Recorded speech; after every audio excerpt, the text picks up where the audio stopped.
Jawa menjadi arena persaingan politik terbesar dalam kontestasi pemilu nanti.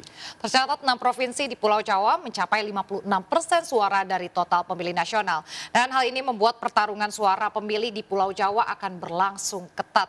Lalu apa kata fakta?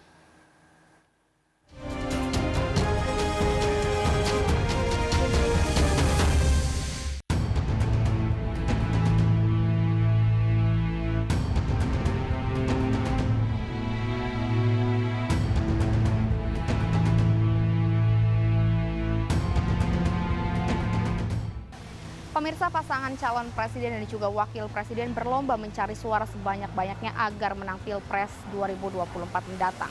Salah satu segmentasi suara yang menjadi incaran para kontestasi politik berada pada pemilih di Pulau Jawa. Pemilih dari Pulau Jawa dikatakan sebagai suara mayoritas pada 2024 nanti, dikarenakan suaranya mencapai 56% dari jumlah daftar pemilih tetap. Lalu apa kata fakta?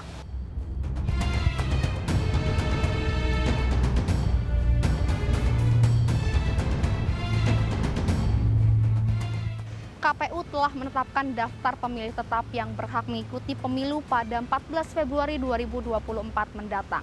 Dan untuk total pemilih secara nasional berada di angka 204 juta orang yang terbagi menjadi 102 juta pemilih laki-laki dan 102 juta pemilih perempuan. Sementara itu untuk tempat pemungutan suara atau TPS berada di angka 823.000 yang terbagi di 38 provinsi.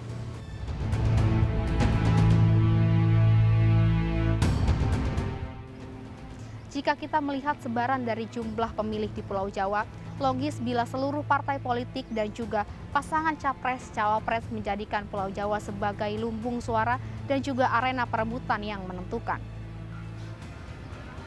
Artinya merebut suara di Pulau Jawa menjadi gerbang menuju kemenangan. Dari daftar rekap KPU, Pulau Jawa menjadi pemilih terbanyak yang berada di Indonesia.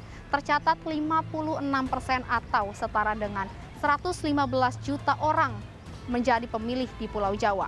Merujuk pada data ini, gelanggang politik terbesar berada di 3 provinsi yaitu Jawa Barat, Jawa Tengah, dan Jawa Timur. Dan bila digabungkan dari 3 provinsi tersebut, setara dengan jumlah 46% dari pemilih nasional.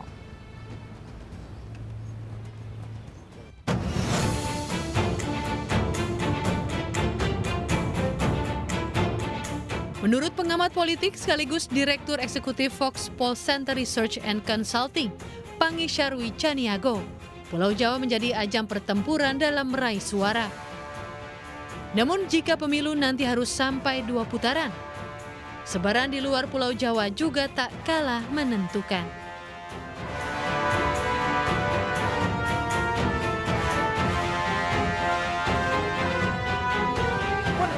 Jawa itu kan kunci ya selama ini. Jawa itu ada menjadi wilayah pertempuran inti, battleground ya biasanya, dianggap menentukan. Sehingga memang Jawa itu menjadi perhatian khusus.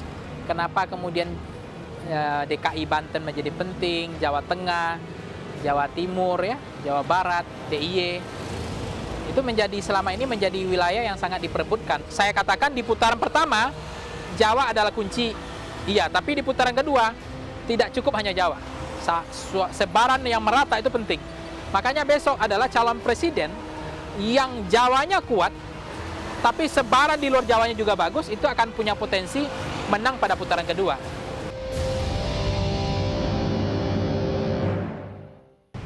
Hasil pemilu 2019 membuktikan siapa yang berhasil menguasai Pulau Jawa akan memenangi kontestasi. PDI Perjuangan berhasil menjadi partai terkuat pada pemilu 2019 lalu. Provinsi yang berhasil memberi suara terbanyak untuk PDIP adalah Jawa Tengah. Dan PDIP juga berhasil memperoleh banyak suara hampir di seluruh Pulau Jawa kecuali Jawa Barat pada kala itu. Dan secara kumulatif 62% suara dari Pulau Jawa untuk PDI Perjuangan. Dan partai yang mendominasi Pulau Jawa selain PDIP ada PKB, Gerindra, PKS, dan juga Partai Golkar.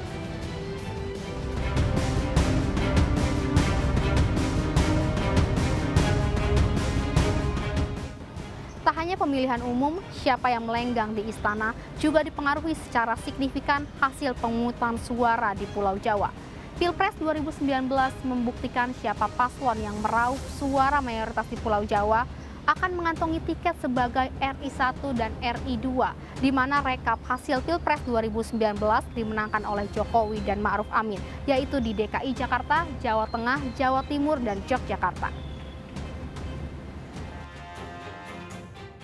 Kunjungan Ganjar Pranowo, Prabowo Subianto hingga Anies Baswedan ke Sri Sultan Hamengkubuwono X menjadi sinyal meminta restu dukungan menjelang Pilpres 2024. Kini, 2 minggu jelang kontestasi pemilu, masyarakat semakin yakin terhadap pilihannya masing-masing.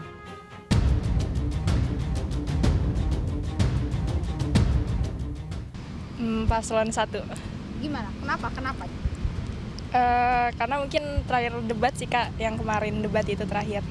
Debatnya gimana menurut Kakak sendiri? Menurut aku kemarin menegangkan banget ya gitu.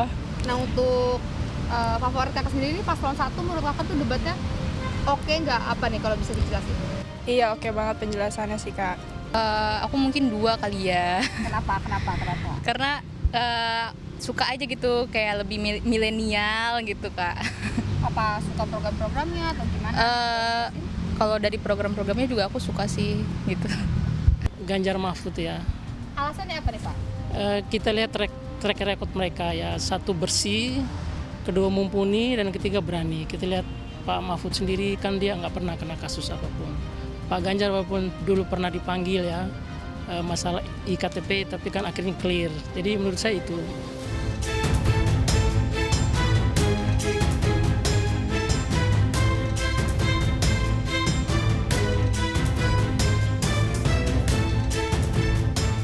Yang mudah dan lokasi yang strategis menjadikan suara pemilih di Pulau Jawa menjadi rebutan.